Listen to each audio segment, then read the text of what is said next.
नमस्कार मित्रांनो, मी अजित दोरतले. आज आलोय आपण रिलायन्स मल्टीट्री प्रायव्हेट लिमिटेड अंतर्गत वाटापूर नेवास तालुक्यातील वाटापूर गावामध्ये.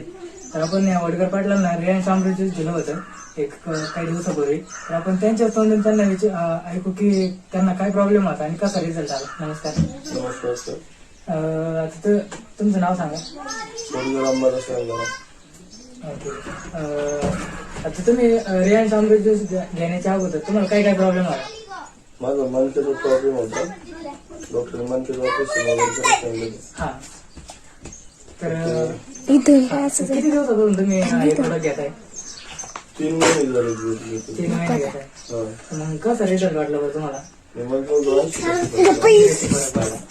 तर डॉक्टरने काय सांगितलं होतं नेमकं तुम्हाला काय करावं लागणार? मनकेचं ऑपरेशन करायचं. किती खर्च वगैरे सांगितला होता? 1.5 लाख रुपये. 1.5 लाख रुपये खर्च सांगितला होता. तर तुम्ही घेतल्यानंतर तुम्हाला जवळपास 80% फरक पडला.